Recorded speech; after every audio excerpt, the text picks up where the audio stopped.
Bonsoir à tous et à toutes et bienvenue dans cette nouvelle rencontre d'un endroit où aller, où ce soir nous allons parler médecine, science, je ne sais pas comment on peut qualifier ça. Et j'ai la joie d'avoir deux auteurs, oui on va dire deux auteurs et deux professionnels de santé à mes côtés. Tout d'abord, il y a Olivia Ferrand. Bonsoir Olivia. Bonsoir Nathalie, merci de me recevoir. Et Antoine Couly. Bonsoir Antoine. Bonsoir Nathalie. Alors, je vous reçois pour ce livre-là, qui s'appelle Tiens-toi droit. Alors, je vais essayer de me tenir droite, justement. 50 idées reçues démystifiées, enfin démystifiées, plus exactement, qui est sorti aux éditions Flammarion en janvier. Avant qu'on commence à discuter, je voudrais juste dire à nos amis participants qui vont pouvoir vous poser toutes les questions qu'ils veulent. Vous êtes là pour y répondre aussi à la fin. Donc, vous pouvez utiliser l'onglet Converser ou le commentaire sur Facebook et on se fera un plaisir de vous répercuter ces questions-là. Alors, avant aussi de commencer, je voudrais dire que Olivia est ostéopathe et Antoine est masseur kinésithérapeute. Alors, je sais que c'est complètement idiot, mais j'aimerais bien qu'on démystifie aussi cette histoire-là. Quelle est la différence ou pas entre vos deux métiers? Alors, je ne sais pas qui va s'y coller. Moi, je peux m'y coller, je pense, Olive, si tu veux. Vas-y. Ok. Bon, il y a pour moi une différence fondamentale, c'est que les kinésithérapeutes sont des professionnels de santé reconnus et les ostéopathes ne le sont pas. Maintenant, si on doit parler d'ostéopathie, de kinésithérapie moderne, euh, il semble logique que nous fondions nos connaissances et nos pratiques, du coup, par rapport à ce que nous dit la littérature scientifique. Si c'est le cas, on fait à 99% le même métier. On aura quelques différences puisque, en tant que kiné, on peut prendre en charge des pathologies, par exemple, pulmonaires, des pathologies neurologiques centrales, par exemple, que les ostéopathes, en principe, ne peuvent pas prendre en charge. Mis à part ça, 95%, je dirais, de nos patients viennent nous voir parce que ils ont mal au dos, ils ont mal au genou, ils ont mal à l'épaule, ils ont mal quelque part. Et du coup, si jamais on a les mêmes référentiels de pratique, c'est-à-dire les données de la science, alors nécessairement, on va faire la même chose. Donc, à mon sens, il ne devrait pas y avoir de différence entre ces professions, mis à part le cadre légal qu'on a cité juste avant. Maintenant, si on prend, on va dire, les façons de faire un peu plus old school, si je puis dire, oui, il y a des grosses différences de paradigme, puisque l'ostéopathie s'est fondée notamment sur des paradigmes datant de fin du 19e siècle, et la kinésithérapie est la réunion de deux professions, masseur médical et gymnastique médicale. Donc, si on part en effet sur des vieilles pratiques, oui, il y aura forcément des grosses différences, mais si on se met à jour en 2022, a priori, voilà, il y a quasiment plus de différence. Voilà. Olivia est d'accord avec la définition d'Antoine. On a appliqué, ouais. Ça fait plus crédible quand même. Hein. Essentiellement, c'est la façon dont les professions sont réglementées et comment ça fait qu'on les consomme aujourd'hui qui fait la différence. Alors, pourquoi avez-vous eu envie d'écrire Alors, est-ce qu'on me dit que c'est un guide? Est-ce que c'est un livre? Comment vous le qualifiez? Alors déjà, à l'intérieur, j'ai envie de dire, je le montre, il y a beaucoup de textes. Et ça, c'est très bien pour un guide pratique. Moi, j'ai apprécié ça. Alors, moi qui suis très littéraire, j'aime beaucoup le texte. Et je trouve que c'est très agréable à lire. On apprend beaucoup de choses. Bon, il y a des choses qu'on sait, des choses que vous approfondissez. Et c'est surtout très simple à comprendre. Tout ce que vous expliquez. On a l'impression d'avoir deux professeurs en médecine. C'est un compliment, hein, je pense, mais voilà, c'est très simple. Quel était le but pour vous? Pourquoi vous avez décidé d'écrire ce guide, ce livre? Le but, c'était de mettre à jour un petit peu tous ces dogmes et dogmes auxquels on est énormément confronté en consultation et qui mettent un petit peu des bâtons dans les roues des patients quand ils veulent aller mieux. C'est des idées, des concepts, des présupposés qui ne sont pas forcément utiles, voire contre-productifs quand on essaie de s'en sortir. Et on voulait un petit peu dédramatiser, montrer que le corps n'est pas fragile et qu'on a un peu construit un grand méchant loup et que peut-être qu'il n'est pas si grand, en fait, ni méchant. Vous avez mis combien de temps pour l'écrire, ce livre? 2 ans et demi. 2 ans et demi. Et vous étiez d'accord surtout sur le... Alors, il est en 7 parties. Il y a 7 parties. Vous étiez d'accord sur le déroulé ou au fur et à mesure, au fur et à mesure que vous avez discuté, ça s'est construit différemment de ce que vous aviez pensé? Non, globalement, il y a peut-être des chapitres qu'on a enlevés ou rajoutés pour retomber sur 50. Après, on a revu l'ordre avec l'éditrice. Mais globalement, c'était assez fou. Alors, c'est vrai que quand il s'appelle Tiens-toi droit, c'est ce qu'on entend le plus depuis qu'on est tout petit. Alors, est-ce qu'on peut répondre à cette question? Est-ce que se tenir droit sert vraiment à quelque chose? Je grossis, hein. Bonsoir, non. Est-ce que si on se tient mal, par exemple, moi j'ai l'habitude de travailler sur un tabouret, parce que je trouve que c'est beaucoup plus confort, donc du coup, forcément, je me tiens droit naturellement. Est-ce que si quelqu'un travaille sur une chaise et qu'il est mal positionné, qu'il est comme ça, est-ce que ça va avoir une incidence? J'imagine que c'est des questions aussi qu'on vous pose par rapport à la colonne vertébrale. Alors, vous expliquez très bien que la colonne vertébrale, elle est souple et elle est faite pour bouger et pour avoir des torsions et des distorsions. Ouais. Bah, déjà, la colonne vertébrale en soi est tordue, Ouais. puisqu'on a des courbes naturellement. Maintenant, l'autre fait intéressant, c'est que tu parles de si on se tient mal. Mm. Pourquoi ce serait mal? Si après tout notre corps est fait pour ça, est-ce que quelque part, bah, c'est ni mal ni bien, c'est juste bon, fait pour ça. L'idée, c'est qu'en effet, ça fait longtemps qu'on s'est dit qu'en effet, il faut se tenir droite pour ne pas avoir mal au dos. On ne sait pas très bien d'où vient cette idée. On a fouillé, hein, mais on n'a pas réussi à trouver de choses vraiment probantes. Mais ce qui est sûr, c'est que la recherche nous dit aujourd'hui que la façon dont on se tient si c'est un facteur explicatif, il est extrêmement faible. Et c'est même pas sûr que ce soit un facteur explicatif. Peut-être que le facteur le plus explicatif serait d'avoir une même position maintenue dans le temps. Et même ça fait débat. Donc, il n'y a pas de on se tient mal ou on se tient bien, il faut se tenir droit. Il faut se tenir dans la position dans laquelle on se sent bien à un instant donné. Et le meilleur conseil avec Olivia qu'on puisse vous donner par rapport à ça, c'est que si vous vous sentez pas bien dans une position, bah, il faut faire un truc extrêmement simple. C'est juste de changer de position. Et c'est horrible hein, à dire, mais c'est vraiment aussi bête que ça. Et alors, pourquoi il s'appelle Tiens-toi droit, ce livre? Parce que c'était un peu... C'est exprès. Ah, ben oui. Ça résonne vraiment chez tout le monde. On n'a pas rencontré une seule personne qui nous a dit oh ben ça on me l'a jamais dit. Oui, ça j'imagine. Et le pire, c'est que ouais, tout le monde, vraiment, voilà, tout le monde l'a entendu. Et je pense même que, là, voilà, pas loin de moi, j'ai des petits-enfants. Je pense que je peux leur demander. Je suis à peu près sûr que leurs parents leur ont dit, tiens-toi droit. J'en suis persuadé. Mais est-ce que vous savez pourquoi les parents nous disent toujours tiens-toi droit? C'est pour une question d'esthétique, une question pourquoi ça vient d'où ça, cette obsession sur le tiens-toi droit? Je pense qu'en effet, il y a une question d'esthétique et il y a cette peur, je pense, chez le parent, qui est que si l'enfant ne se tient pas droit, s'il se tient courbé, eh ben, il va grandir de travers. Il va être courbé plus tard, ainsi de suite. Bon, inutile de préciser que tout ça, bien sûr, n'est pas vérifié. Enfin, je vais pas dire au contraire, mais si on se tient pas bien, on va grandir normalement. Hein. Et tout ce qui est scoliose, etc. Ben, en fait, ça dépend de facteurs génétiques. Elles sont dites idiopathiques, c'est-à-dire sans cause vraiment identifiable. Et du coup, on sait pas. Enfin, ce qui est sûr, c'est que de se tenir courbé ne va pas augmenter une scoliose. Alors, il y a une grosse partie qui est très intéressante dans le livre, c'est la douleur. Alors, vous expliquez que la douleur fait partie intégrante de nos vies. Tout le temps. Vous, qu'est-ce que vous dites à vos patients quand ils disent ah, ben, j'ai mal au dos? Alors, effectivement, il est dit, il est écrit, et ça je crois que c'est prouvé, que 80% des Français auront au moins une fois dans leur vie mal au dos. Qu'est-ce que vous répondez quand un de vos patients vous dit j'ai très mal là, vous vous comportez comment vous apportez quoi comme solution? Alors, trouver des solutions là comme ça, c'est un peu compliqué parce que justement, on va poser plein d'autres questions pour essayer de comprendre avec le patient qu'est-ce qui pourrait participer à ce mal de dos et comment on pourrait améliorer leur situation très particulière à eux.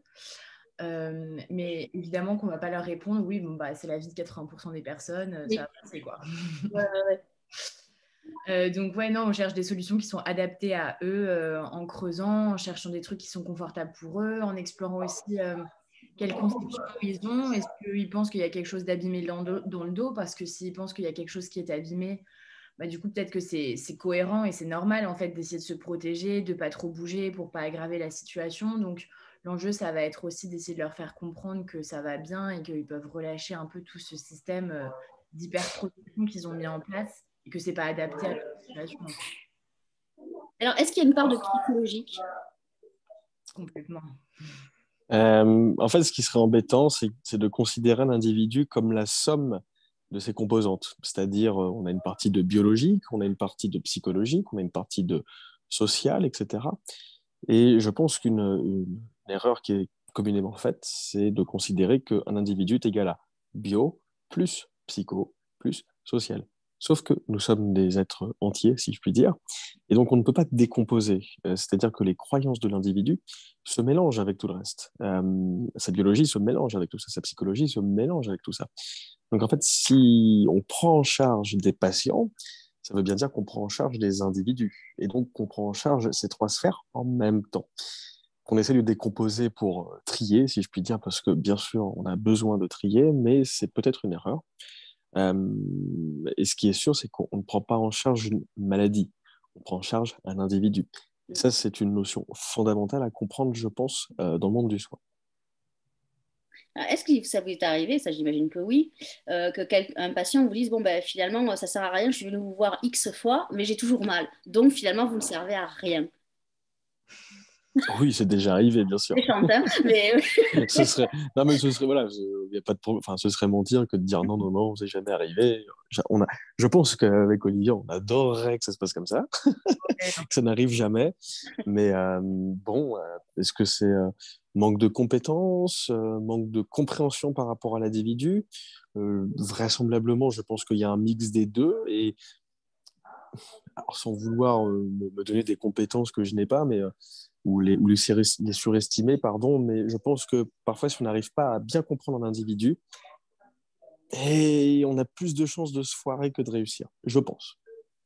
Alors, il y a des choses qui m'ont fait sourire, c'est quand vous expliquez que pour ramasser un objet, on n'est pas foncièrement obligé de plier les genoux. Que c'est pas, je suis pas certaine quand même. Ça, on vous démystifie pareil. De boire de l'eau, ça n'enlève pas forcément toujours les courbatures. Et voilà, j'essaye de donner les grandes thématiques que vous démystifiez. Est-ce que vous avez d'autres exemples plus, pareil, le sommeil, on dit souvent, ouais, ben voilà, quand on est fatigué, il faut dormir, se reposer, pas bouger. Vous expliquez que forcément, c'est pas non plus une solution le repos, que finalement de bouger, c'est aussi bien pour le corps. Par Ouais, rapport à alors une du coup, douleur, oui, de bouger, oui, tout à fait. ouais, c'est important d'avoir un bon sommeil parce que le fait d'être en privation de sommeil, ça va vous rendre plus susceptible de déclencher de la douleur. Mais quand vous avez de la douleur, la solution n'est pas de se reposer et de dormir toute la journée, il faut rester actif. Mais c'est important d'avoir une bonne base de sommeil quand même. C'est ça. En fait, l'idée, oui, quand on a mal, c'est faire ce qu'on peut. Bien sûr que si on a une douleur telle qu'on ne peut pas bouger, bah, on ne va pas arriver avec nos gros sabots et dire allez, allez, on se remue, allez, on se lève, on se bouge les fesses, n'est-ce pas? Mais l'idée, c'est voilà, est-ce que vous pouvez marcher? Ouais, ça me fait un peu mal, mais je peux le faire. Ok, bah alors allez-y, franchement, faites-le, ça vous aidera. C'est plus dans cette optique-là que vraiment, allez, allez, on se remue, c'est l'armée. Non, c'est vraiment faites ce que vous pouvez. Par rapport au sommeil, donc comme l'a dit Olivia, voilà, le sommeil est un régulateur hyper important pour faire vulgaire, des circuits de la douleur. Et tu as fait une très bonne remarque sur on n'est pas obligé de plier les genoux pour soulever une charge. C'est une question très complexe, très longue. Bon, bien sûr, il y aura toute la réponse dans le bouquin, mais dans l'idée, on peut considérer que, voilà, c'est un petit placement de produit comme ça, mais dans l'idée, on peut considérer que pour des objets qui sont pas lourds, alors pas lourds, on s'entend, moins de 15 kilos, on a des données scientifiques a priori suffisantes pour dire c'est OK de ne pas plier les genoux, vous n'allez pas vous tuer le dos, peut-être même au contraire, peut-être même que vous allez le renforcer. Donc si c'est pour ramasser un stylo, faire ses lacets, ramasser un pack d'eau, pas de problème. Au lieu de 15 kilos, on va manquer de données solides, scientifiquement parlant, pour dire c'est OK, c'est pas OK.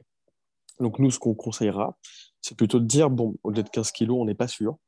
Donc ça peut être intéressant de plier les genoux, ou pourquoi pas, si on a un patient qui est assez entraîné physiquement, de pourquoi pas varier les façons de porter au cours de la journée, parce que de toute façon, des personnes qui vont porter très régulièrement au cours de la journée, ils vont se fatiguer, que ce soit en pliant les genoux ou sans plier les genoux, donc ils vont être obligés de varier. Et il faut essayer de rassurer les gens en leur disant, ça va le faire. on peut tout à fait porter des objets sans plier les genoux. Il y a même des powerlifters, donc quand même des athlètes qui soulèvent des charges plus de 150 kilos. Bien sûr, ils plient les genoux, mais il est intéressant de voir que leur dos, parfois, peut être très arrondi. Donc, voilà, tout ce qu'on peut dire, c'est que en dessous de 15 kilos, pas de problème. Au-dessus, comme on manque de données et qu'on veut un peu se protéger aussi, on vous conseillera de plier les genoux. C'est quoi le ressenti de la douleur? Parce que est-ce que c'est comme le ressenti de la météo? Parce que souvent, quand on va à l'hôpital, on nous dit sur une échelle de 1 à 10, quel est le curseur que vous avez? C'est quoi? C'est difficile, non, le ressenti douloureux? J'imagine que vous êtes confronté à ça aussi. D'ailleurs, vous l'expliquez très bien aussi dans le livre. C'est hyper personnel. On peut aussi inverser le truc et demander des échelles de confort. Ah, ça, j'ai jamais eu, moi. Mais c'est mieux, à la limite. C'est mieux. Et puis, sur une échelle de confort aussi, ok, ben là, peut-être que je suis à 3 et qu'est-ce qui fait que vous êtes à 3? Pourquoi vous êtes à 3 et pas à 2? Et comment on pourrait aller à 4, etc. Et ça va donner aussi des indices pour les solutions qu'on va trouver après pendant le traitement. Il y a quelque chose qui m'a beaucoup fait rire aussi, parce que ça, on me l'a dit au magasin. On m'a dit, attention Nathalie, vous allez vous coincer un nerf. Alors, qu'on se le dise, on ne peut pas se coincer un nerf. Vous êtes d'accord avec moi? On peut, mais il y a des conditions très précises. C'est ça. C'est extrêmement rare, on va dire. Parce qu'en général, il se pince, le nerf. Il peut être pincé, voilà. Mais du coup, vous n'allez pas vous pencher et pof, ça va être pincé. C'est des processus qui sont quand même plus longs que ça en général et qui sont objectivés par des imageries, et c'est pas un truc qu'on peut dépincer avec de la thérapie manuelle ou quoi que ce soit. On peut évidemment moduler les sensations que ça vous procure, mais on changera probablement pas ce qu'on voit sur l'imagerie. Parmi ceux qui nous regardent, il y a peut-être des individus qui ont eu ce qu'on appelle un syndrome du quai carpien, où on va avoir non pas un disque, un nerf bloqué, mais un nerf comprimé. Oui. Si un nerf arrête de bouger, ça va être très embêtant, ça c'est sûr. Mais un nerf comprimé, oui, peut faire très mal, peut être aussi asymptomatique. Mais on parlera plutôt, alors les anglophones parlent de entrapment, alors désolé pour l'accent, Olivia, toi-même tu sais, mais voilà, on pourra dire un nerf plutôt comprimé.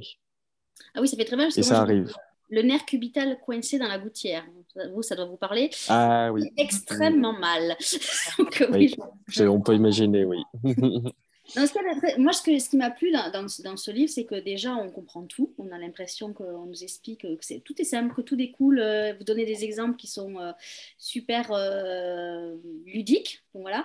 Mais il y a quelque chose qui est très important, et vous le dites très clairement, que ce livre ne remplace en aucun cas une consultation avec un professionnel de santé. Ça, c'est valable, je pense, pour tous les guides de médecine et pratique. Et aussi une autre mention, que Doctissimo, j'ai rien contre eux, Google et Wikipédia ne sont pas non plus des professionnels de santé. C'était important aussi ça de le mentionner, parce que j'imagine que vous êtes confrontés à ça. C'était important, et surtout le but du livre, c'est de faire du bien. Et en fait, avec des conseils qui sont pris comme ça un peu au compte-gouttes ou pas adaptés aux patients, etc., on peut aussi aggraver la situation. Et donc, on en profite aussi pour rappeler qu'on est sur les réseaux sociaux et que nos comptes visent aussi à faire du bien, mais que ce ne sont pas des consultations. Et le but, c'est peut-être d'éveiller la curiosité, de redonner de l'espoir, de dire qu'il existe des solutions, des professionnels, etc., mais que la solution, elle est vraisemblablement pas sur Instagram, mais elle est dans un cabinet. Ah, ça, on est d'accord. C'est ça, parce qu'on a beaucoup de collègues kinés, ostéos qui proposent, par exemple, pour une pathologie donnée, des exercices, etc. Se posent deux problématiques. La première, c'est un patient qui a, par exemple, mal à l'épaule. Il n'a pas encore consulté. Il se dit, tendinite d'épaule, oh, je dois avoir ça, ouais, c'est courant. Ah tiens, je vais faire ça. Aïe, il se fait encore plus mal. Deuxième cas, le diagnostic a été mal posé. Donc, il va aussi faire ses exercices et aïe, ça fait encore plus mal. De ce que j'entends, ça fait plus du bien que de mal, ça c'est sûr. Mais nous, on préfère se prémunir et se dire, voilà, on va vous donner des bases d'explication, de compréhension de la douleur du corps humain. Maintenant, si vous avez une problématique, il faut consulter parce que, en effet, comme a dit Olivia, c'est pas via Instagram, c'est pas via YouTube, c'est pas via un livre qu'on va vous aider au mieux. Ça, c'est évident et qu'il faut vraiment consulter. Et pour nous, c'est hyper important. Quand vous parlez aussi de la musculation en disant que la musculation ne ralentit pas la croissance quand elle est faite intelligemment, ça aussi, c'est plutôt pour les jeunes que vous avez écrit ce petit paragraphe sur la musculation ou c'est pour tout le monde? Pour les parents aussi, Ouais. parce qu'il y a sûrement un souhait, il y a probablement certains enfants qui aimeraient soulever de la fonte, hein, si je puis dire. Et les parents, etc., sont plutôt opposés parce qu'ils ont cette croyance qu'en effet, ben, ils vont arrêter de grandir. Et je peux comprendre que ce soit embêtant. Bon, maintenant, si du haut de mon 1,70 m, si on m'avait dit ça, j'aurais peut-être commencé la muscu plus tôt, mais ça, c'est un autre débat. Mais dans l'idée, oui, on voulait rassurer un peu tout le monde en se disant, voilà, si votre enfant veut pratiquer une activité physique et que cette activité physique est la musculation, bah, ça semble tout à fait OK. Il y a aussi un gros chapitre sur la grossesse et que le sport et grossesse ne sont pas incompatibles. Ça, c'est important aussi et c'est très bien expliqué. Moi, j'engage vraiment nos amis lecteurs à aller. Alors, il ne fait pas peur hein, parce qu'il est assez. Mais est-ce que vous avez rencontré des difficultés pour écrire ce guide? Est-ce que vous n'étiez pas d'accord? Comment ça s'est passé? On était d'accord sur ce qu'on voulait dire. Ouais. Après, sur la mise en pratique où il fallait aller lire les études, etc., un peu plus compliqué.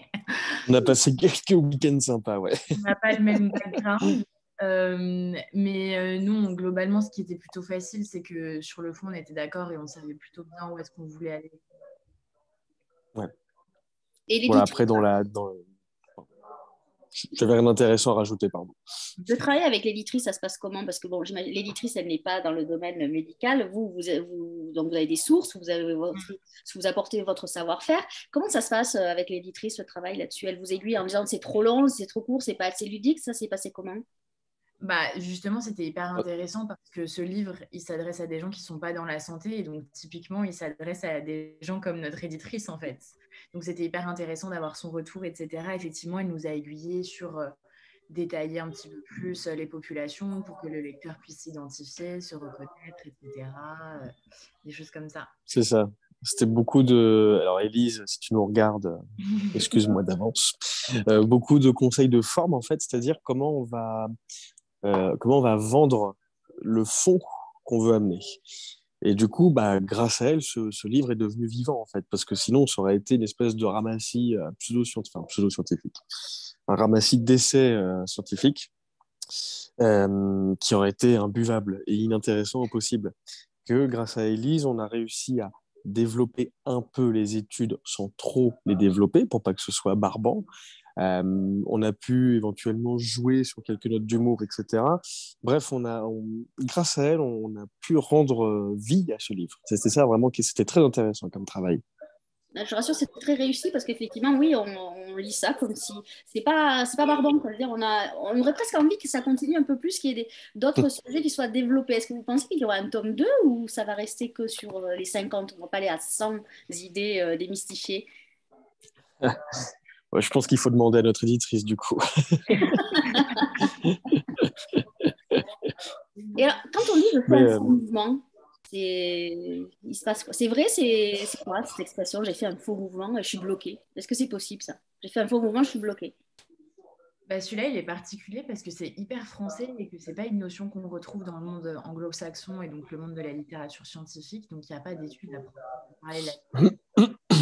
Donc, c'est le seul mythe, je crois, qu'on n'a pas référencé, mais on a essayé de supposer un petit peu à partir des autres connaissances qu'on avait sur la douleur, le dos, etc., de pourquoi c'est pas une hypothèse qui serait viable, en fait. Ou alors on pourrait plutôt parler d'abus de langage, parce que parfois, bon, on peut faire un mouvement, allez, entre guillemets, trop rapide pour nous, ou on soulève une charge trop lourde pour nous, dans un type de mouvement auquel on n'est pas entraîné. Donc on dit simplement j'ai fait un faux mouvement, ce qui présupposerait qu'il existe des vrais mouvements. Bon, je ne sais pas s'il existe des vrais, des faux mouvements, mais voilà, c'est peut-être un abus de langage qu'on ne peut pas invalider, au sens où oui, sur un mouvement, on peut se faire mal parce qu'on n'a pas l'habitude de le faire, parce qu'on a mis de la charge dessus alors qu'on n'avait pas l'habitude de ça. Mais en soi, voilà, il n'y a pas de mauvais mouvement, ça c'est sûr. Souvent, on entend dire les patients, on dire mon ostéo, mon kiné, il a des mains magiques, c'est génial. Ça veut dire quoi ça? Vous avez des pouvoirs, des super pouvoirs avec vos mains? Bien. Parce que souvent, c'est ça c'est les mains le plus important chez vous, j'ai envie de dire. Après le cerveau. Alors, j'avais fait, Mais, ouais, tout à fait. J'avais fait mon mémoire justement sur le massage, mon mémoire de kiné. Et je me souviens d'un papier intéressant. Alors, je peux pas le détailler parce que je m'en souviens pas assez. Je pense que c'est pas le but de ce soir. Mais ils avaient fait un massage avec des gants très fins et versus un massage avec, on va dire, peau contre peau, main contre dos du patient. Et le massage peau contre peau marchait bien mieux qu'avec des gants. On peut du coup émettre l'idée que le contact humain a des propriétés tout à fait particulières parce que ça peut nous rappeler certaines choses de notre enfance, etc., où on s'est senti protégé, ou... Enfin bref, là je dis n'importe quoi, mais voilà, quand on est bien avec quelqu'un, on a une notion du contact importante. Peut-être que cette notion de contact va avoir un rôle précis, et en effet, on retrouve dans la littérature des effets du toucher humain, donc d'humain à humain. Et du coup, de dire qu'on a des mains magiques, bon, c'est très gentil, hein. Mais, mais dans l'idée, non, elles sont pas si magiques que ça. Et il faut juste savoir les apposer par rapport à tel patient, par rapport à sa condition, ses croyances. Mais j'apprécie beaucoup l'idée que notre premier outil n'est pas nos mains. C'est bien notre cerveau, notre raisonnement clinique, etc. Tout à fait. Parce que parfois, on n'a pas besoin de nos mains. Et bien souvent même. pareil, hein, je vais peut-être faire hurler Olivia, mais souvent on dit, oh là là, mais l'estéo, il m'a démonté, quoi, il m'a cassé en deux. Souvent on a ça, alors qu'on a ça quand on dit, par contre, il m'a soulagé. Pourquoi on dit ça? Alors des fois, on a très peur d'aller chez l'ostéo, on dit, il va me démonter la colonne, quoi. C'est le truc, c'est systématique. C'est quoi ça? Ah, j'adore. Ce qui est très marrant, c'est qu'en fait, il y a plein d'écoles d'ostéopathie, donc chaque école à sa façon de former les étudiants parce que en théorie, c'est réglementé, mais quand vous voyez en pratique, au final, il y a énormément de disparités. Et ce qui est même très intéressant, c'est qu'au sein d'une même promo, où on a tous reçu pendant 5 ans les mêmes cours, en fait, chaque étudiant va développer des affinités pour tel type de technique, etc. Et donc, en fait, l'ostéo ne démonte pas tout le monde. Il y a des ostéos qui aiment bien démonter tous leurs patients, des ostéos qui n'aiment pas et des ostéos qui s'adaptent. Je pense que ce qui est surtout important en tant que patient, c'est d'exprimer ses attentes à l'ostéo. Normalement, l'ostéo devrait vous les demander, mais si vous ne les demandez pas, prenez cette place et exprimez ce que vous voulez.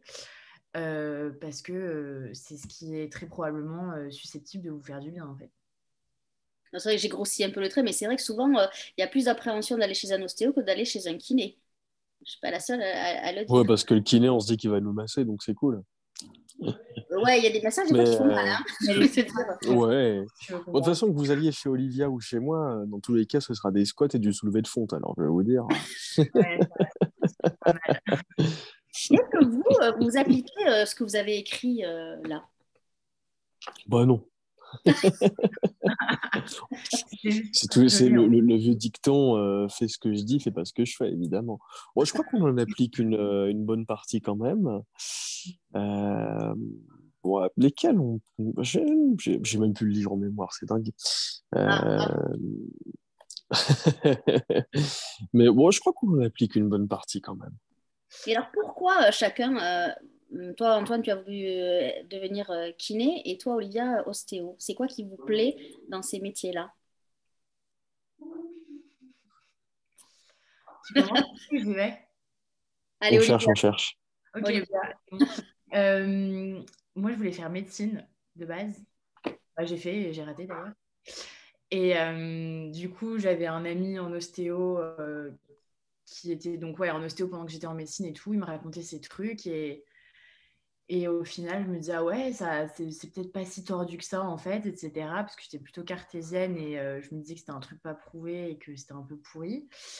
Et finalement, c'était très bien. Et c'était aussi, je pense, motivé par essayer de comprendre un petit peu plus les gens. Et ça m'aide. Et ça m'aide moi aussi. Thérapie, une sorte de thérapie. Ouais. Et Antoine, c'est quoi pourquoi cette voie-là? Ah bon, alors moi, c'est le hasard aussi, comme Olivia. J'ai tenté le concours médecine, que j'ai échoué à quoi, à 10 places. Et j'avais coché la case kiné, donc j'ai eu kiné. Et au final, ça m'a vachement plu parce qu'on a une vraie proximité avec les gens. Moi, c'est sûr que je me voyais pas dans un autre boulot que aider les autres. Donc ça me va très bien. Et c'est vrai que, par exemple, un médecin généraliste, alors je sais pas du tout une critique, mais vu le nombre de patients qu'ils doivent voir, voilà, ça m'étonne pas. On va passer un quart d'heure, 20 minutes avec le patient et il faut aller vite parce qu'il faut vite trouver qu'est-ce qu'il a. Alors qu'en kiné, on a un suivi, donc ça laisse du temps quand même aussi. On a une place privilégiée avec le patient. Et c'est vrai que du coup, on peut s'immiscer un petit peu dans leurs croyances, dans leur vie, comprendre peut-être pourquoi ça coince un peu, cette douleur, etc., etc. Et c'est vrai que du coup, de pouvoir avoir cette proximité pour aider les gens, je trouve très intéressant et c'est au-delà du gratifiant, humainement et personnellement, c'est comment dire, ça permet vraiment de se développer, quoi, si je peux dire. Et alors, comment vous vous êtes rencontrés, sans indiscrétion bien sûr, vous êtes rencontrés dans vos professions, j'imagine, par patient interposé ou pas du tout, ou parce que Par les réseaux sociaux. Via les réseaux sociaux, ouais. Alors, pour dire aux spectateurs qui nous regardent, à côté des noms d'Olivia, j'ai mis son pseudo Instagram. C'est Touche Chauffe Science, je ne sais pas si je le prononce bien. Et Antoine, c'est cerveau muscle ou musclé? Musclé, musclé, musclé. Tu nous l'as fait très Frenchy, tu nous l'as fait très Frenchy pour Olivia, mais c'est ça. C'est ça, oui, oui, oui, oui, j'ai mis.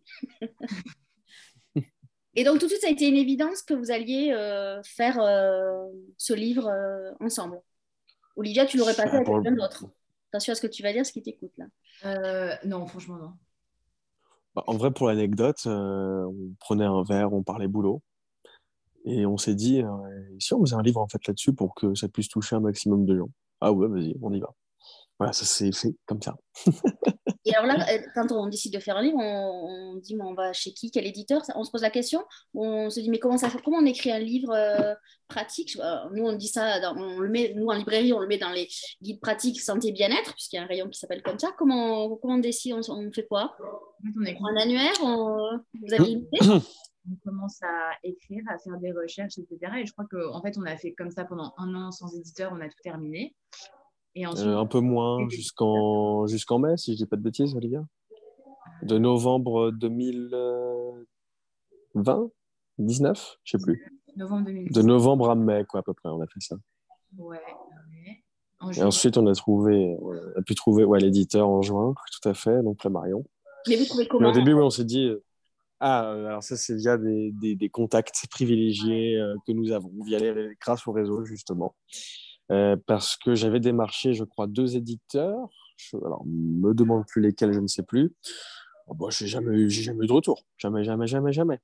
Donc, j'ai l'impression que le plus dur d'en écrire un livre, c'est pas tant écrire le livre, c'est de trouver un éditeur. Nous, on a énormément de chance, énormément. C'est d'ailleurs celui qui nous a permis ça se reconnaîtra si jamais il voit ça. Merci à lui. Mais voilà, c'est vraiment grâce à nos contacts parce que je pense que sinon, ce projet n'aurait jamais abouti. Et alors, ça fait quoi quand un éditeur vous dit, bon, ben ok, je vais vous publier? Ça fait quoi?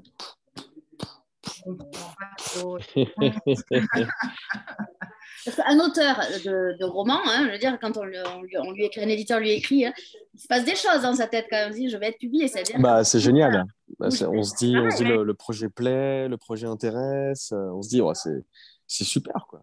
Puis d'un point de vue personnel, on se dit, c'est bien, Flammarion, pas mal, quoi. Et quand vous l'avez tenu, il est un peu lourd quand même. Là, je prends un peu de temps à montrer votre livre. C'est très bien pour les exercices, d'ailleurs. Oui, c'est ça, on fait les torsions. Quand on reçoit, quand il est matérialisé, qu'on le reçoit, vous dites, ah ouais, quand même, ça représente ça. Vous avez une réflexion par rapport à ça ou finalement, c'est vous qui avez l'habitude d'écrire des thèses en médecine, en machin, vous êtes habitué à des gros pavés, mais là, ça fait quoi de le voir matérialisé après tout ce temps de... Je crois que j'ai mis du temps à capter, en fait, qu'il existait. Carrément. Et voilà, j'étais un peu, moi... Vas-y, Olive. Je ne savais pas trop quoi ressentir. Ça faisait 2 ans et demi que j'écris un livre. Et puis là, il était sous mes yeux et c'était super cool, mais en même temps, ouais, je réalise pas trop, je crois. Ouais, c'est ça, on comprend Pas sûr pas. de réaliser. On se dit, bah, enfin, ouais, ça fait 2 ans et demi qu'on est dessus, et on se dit, ah non, mais en fait, là, il va être commercialisé, enfin, il va être mis en vente à la Fnac, dans les librairies, etc., etc. Et bon, à titre perso, je capte toujours pas trop, en fait. Je me dis, wow, Ouais, enfin, après, c'était il y a les un messages sacré qui sont chantier. t'es invité à la radio, et puis l'autre, il est invité à la télé. Et puis après, on t'appelle pour des interviews, et en fait, toi, t'es juste kiné ou ostéo, quoi. On n'est pas Mais c'est que ça. juste kiné ostéo, Ouais, on soigne quand même des personnes. On n'est on n'est pas n'importe qui quand même. Vous êtes auteur non, Bah, mais et c'est super. pourtant, Et est-ce que vous aviez, avant d'écrire le livre, est-ce que vous aviez regardé ce qui s'était fait? Si ça n'avait pas déjà été fait, déjà traité, est-ce que ça, vous avez fait aussi cette partie-là de recherche où vous avez dit, bon, non, tant pis, s'il y en a déjà qui l'ont déjà fait, on y va quand même. je crois On qu'on s'est l'avait pas plus dit, on y fait. va. Peu de chance que ça a été déjà fait en vrai. Ouais. Puis on s'est dit, bon, allez, enfin, c'est vrai qu'on s'est pas posé la question, c'est une bonne remarque. Pardon, on a foncé, et voilà. Donc, vous êtes très satisfait du résultat. C'est vrai qu'il est beau, hein, quand même. Alors, j'arrive pas à Oui, montrer très joli. l'intérieur. J'arrive pas à montrer l'intérieur, donc il est par. Il y a des couleurs. Donc, il y a très peu de. Il y a beaucoup de texte. Moi, c'est ça qui m'a plu. Il y a très peu de. Bon, après, pour illustrer les têtes de chapitre, là, il y en a un. Il y a forcément des dessins. Mais non, non, c'est vrai il est beau et puis il claque parce que voilà, vous donnez. Vous faites comme un système de, de conclusion à chaque fois à la fin en orange. Et ça, je trouve ça super intéressant. Qui a fait d'ailleurs les dessins de... C'est vous? Non, c'est pas vous. Non, Non, c'est c'est pas une nous, elle s'appelle illustratrice, Louise Drull, je crois. Ouais. D'accord. Voilà. C'est vous qui Très beau l'avez choisi? travail de Louise. C'est vous qui Flammarion. l'avez choisi ou pas du tout? Flammarion. Non. Et vous lui avez dit, ouais, on veut ce genre de... Ou c'est elle qui vous a proposé? En fait, On elle nous nous a a fait des proposé propositions, ouais. de graphique, etc. Et du coup, on a dit on aime plutôt ce genre de truc. Et après, elle nous a envoyé toutes les illustrations et tout. Et c'est vrai que elle a été très, très forte, je trouve. Ça apporte vraiment la légèreté et l'humour. Celui-là, il est plutôt Mm. pas mal, je trouve. Je sais pas si on le Ouais. voit Il est bien. Mm. Ça doit faire mal dans la fesse quand même, hein. Oui, je le montre de près parce qu'il faut qu'on le voit. Moi, je le vois bien, mais non, non, mais c'est un bel objet. En plus, on peut le lire. On n'est pas obligé de le lire d'un bloc. On peut y revenir. Tout On à peut fait. revenir chercher. Et Après, on n'est pas obligé de tout lire. voilà. Et puis Ouais, c'est après, on se On trouve peut lire aussi. qu'est-ce qui nous intéresse. Puis on est un peu hypochondriaque parce qu'on se dit, mais moi, peut-être que je l'ai ça finalement. Ils sont en train de dire Mhm. là, les genoux en X. Mm. Euh, voilà quoi. Ouais. Vous en Bon, êtes là, on est conscient? embêté du coup. Ou pareil, quand on se dit, ah, mais moi non plus, j'arrive pas à toucher le sol avec mes deux mains, mais ça veut pas dire que forcément, je suis un peu pourrie quoi. Le but, c'est de rassurer. Mhm. Je comprends l'effet hypochondriaque parce que, à titre personnel, quand j'étais en études et qu'on apprenait toutes les pathologies, mais ça a fait ça sur toutes les promos, il y a toujours quelqu'un qui se reconnaît dans un tableau de pathologie. On Ah devient bah, ouais, je ça, trouvais. c'est horrible. Dès qu'on a un petit Ouais. quelque chose, on se dit, oulala, on a un truc grave, machin. Ouais, cette profession-là, pour ça, c'est terrible. Comme faire craquer les os. Alors ça, moi, je supporte. Moi, ça me... Les gens qui arrivent à se faire craquer les os des doigts, là, ça m'a toujours glacé. Je peux comprendre. Ça, et l'effet placebo aussi, c'est intéressant. Ça, je suis en train de feuilleter là pour donner le plus possible. Mais la meilleure façon de. Vous ont bien expliqué, mais la meilleure façon, c'est quand même d'aller se procurer ce livre hein, qui est vraiment. Alors, c'est Louise. Alors, je cherche s'il y a le. C'est quoi son nom à l'illustratrice? C'est Louise DRUL. Drull, je crois. Drull. Ouais. Oui. Je le remettrai sous la vidéo quand même pour qu'elle soit citée. Je vois que Frédéric est là. Je pense qu'il doit y avoir des questions. Oui, j'ai une petite devinette d'abord. Ah. Est-ce que vous savez d'où ça vient en avoir plein le dos? Non. Ah bah, je vois que c'est vraiment une devinette. Ah ouais, elle est pas mal celle-là. Vous êtes viré. Bah, Aucune idée. c'était tentant quand même. Hein. Et puis comme on est dans une émission littéraire C'est aussi. pas mal.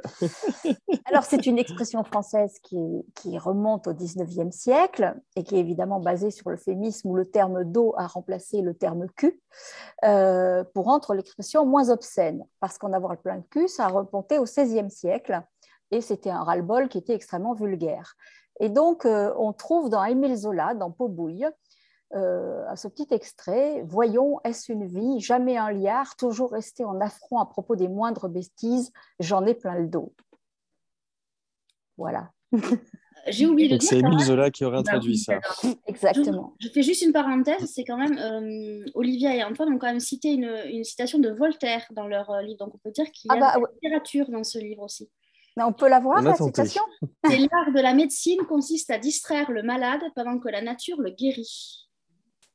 Ah oui, ben alors justement, c'est parfait parce que ça relie avec la question d'Anna. La question d'Anna, c'est de dire autour de moi, j'ai que des gens qui ont mal au dos. Moi-même, je n'ai pas mal, mais ça m'agace parce que j'ai l'impression qu'ils n'ont mal au dos que par rapport à leurs histoires personnelles, d'amour, de boulot. Qu'est-ce que vous répondez à ça?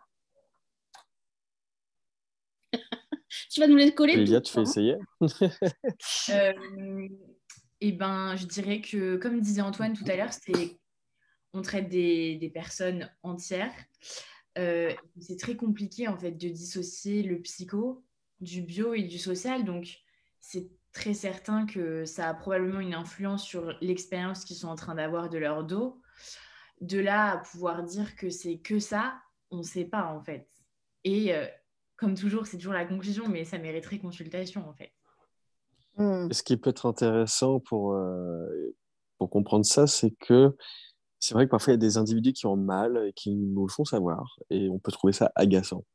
Et je comprends tout à fait. Et pour preuve, je vois 22 personnes par jour qui me disent j'ai mal. Donc je peux comprendre. Mais l'idée, c'est que si quelqu'un exprime une souffrance, il n'est pas en train de l'inventer, il est probablement en train de vraiment en souffrir. Et justement, peut-être que s'il manifeste cette souffrance, donc verbalement, peut-être que c'est parce qu'il attend, non pas qu'on le rassure, quoi que ce soit, mais peut-être qu'on lui change les idées, peut-être qu'on l'accompagne, peut-être qu'on lui propose des façons de changer des choses qui vont pas dans sa vie. Peut-être qu'en fait, cette personne est juste en train de dire, comment peux-tu m'aider? Et bon, la communication humaine, c'est quelque chose de très compliqué. Mais peut-être que de dire j'ai mal, ça veut peut-être juste dire aide-moi. Qu'est-ce que je peux faire? Je ne sais plus quoi faire. Aide-moi, s'il te plaît. Et si Anna, elle avait mal au dos et qu'elle disait à ses amis, ouais, j'ai mal au dos, etc., comment Anna, elle aimerait que ses amis réagissent? Et peut-être que c'est une piste sur comment elle pourrait réagir quand son entourage lui exprime cette souffrance-là. C'est un exercice très difficile. Ouais. Très. Alors, c'est pas vraiment une question, mais Pierre signale que quand, quand on médite, on a des douleurs. Et quand on a des douleurs, on va examiner sous la douleur ce qu'il se passe. Est-ce que sous la douleur, ça déchire, ça brûle, ça pince? Est-ce que vous pratiquez ce genre de choses avec vos patients? Alors, la méditation ou le déchiffrement? Je n'ai pas le détail. Mais... Alors, ou dans l'un la ou l'autre. méditation, je vais répondre pour nous deux, je pense qu'on ne le pratique pas. Bah, moi, si. Réponds pour moi. La seule émission où ils vont se disputer après avoir fait un livre ensemble. Oh là, ce serait pas la première. Du coup, Olive. Oui, alors je n'appelle pas ça forcément méditation ou quoi, mais c'est vrai que parfois les patients ont des sensations type j'ai l'impression qu'on m'enfonce un couteau ou des choses comme ça, et je me sers de ces représentations, et en fait c'est des exercices d'hypnose qui s'appellent la réification, donc la chosification entre guillemets de la douleur, et sur ces représentations qu'ils ont de la douleur, comment est-ce qu'on pourrait transformer ce couteau? Est-ce qu'il pourrait pas, si on avait une baguette magique, comment ce serait plus cool, ou des choses comme ça. On peut se servir des images qui mettent dessus. C'est dans ce sens que je m'en sers. Après, la méditation ou quoi, s'il y a des patients qui m'en parlent, je leur dis que oui, ça peut être une solution pour eux, mais on ne la pratique pas forcément en consultation. Mais reprendre les mots des patients et les chosifier et s'en servir dans le déroulé pour moduler la douleur, ouais, ça, on s'en sert. Alors, ça, cette question, elle est pour Antoine.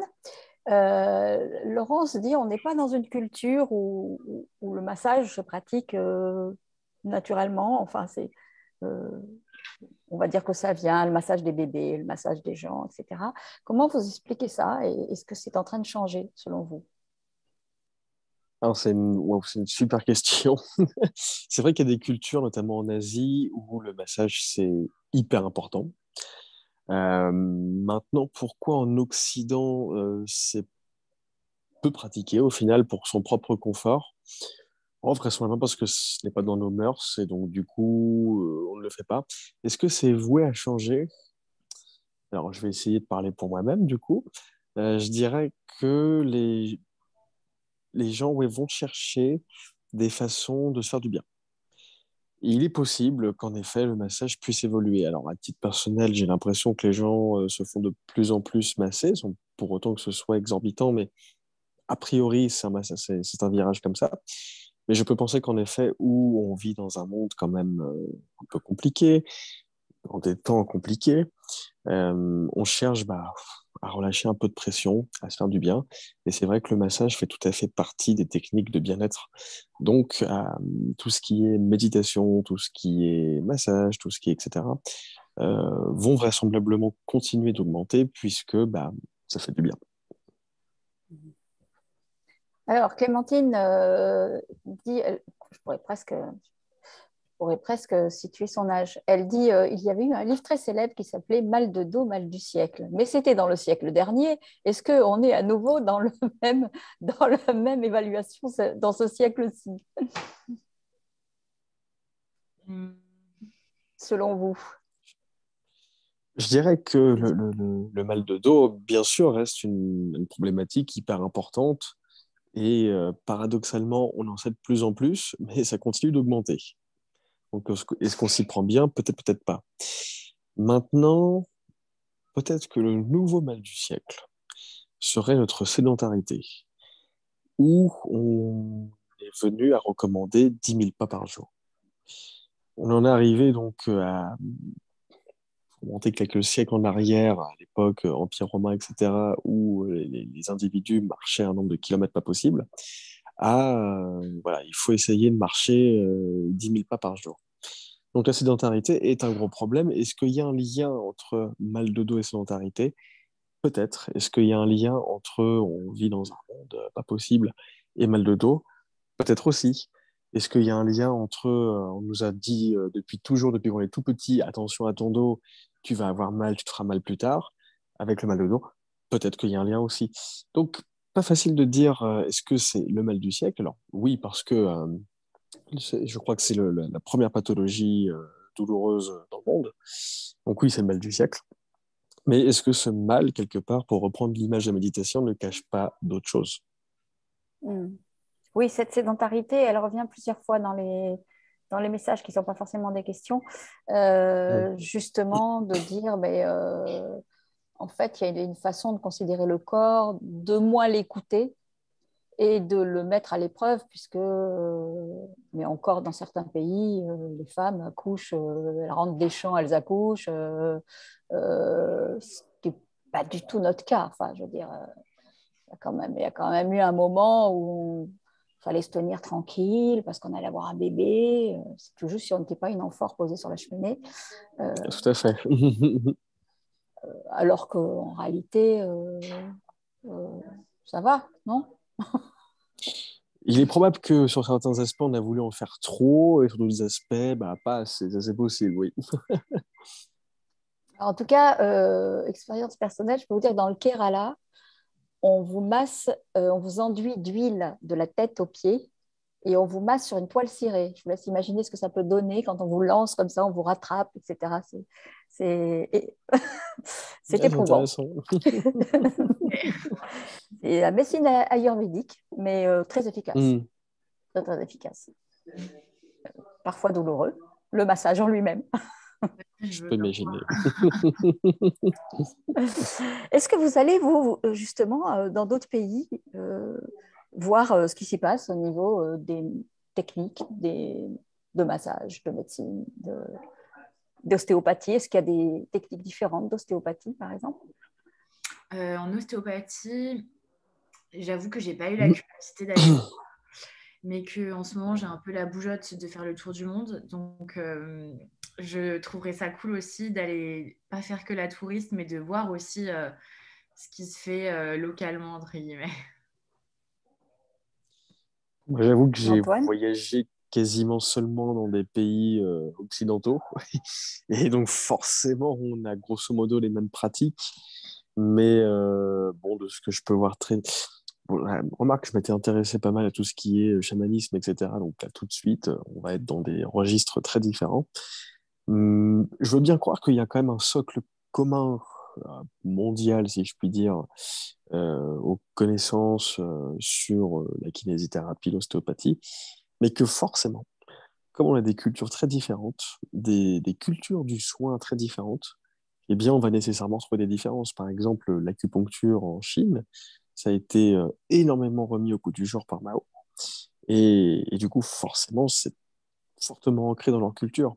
Alors qu'en France, bon, ça se développe quand même pas mal, mais c'est pas forcément quelque chose de naturel. Alors qu'en Chine, si je puis dire vulgairement, se faire piquer sur tout le corps, bah, c'est normal, quoi. Oui, comme est normal le fait de payer quand vous n'êtes pas malade, et quand vous êtes malade, vous arrêtez de payer. Ça veut dire que votre médecin n'est pas bon. Alors ça, c'est quelque chose, pourquoi pas. Vous trouvez ça juste ou pas?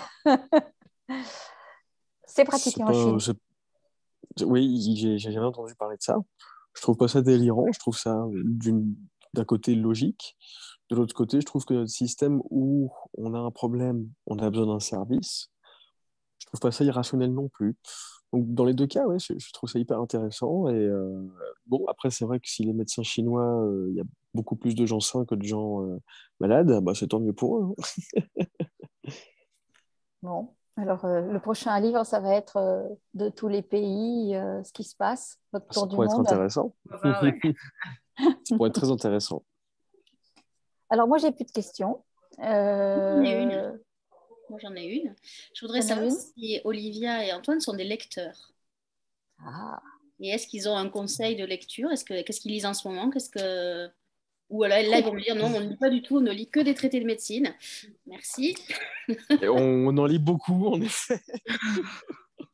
Non, mais Ça, c'est vrai. est-ce que vous êtes des lecteurs de romans, ça peut être des polars, de la BD, je sais pas moi, En ce moment, je suis en train de relire ça parce que j'ai adoré. psychologie, des beaux et des moches. Ouais.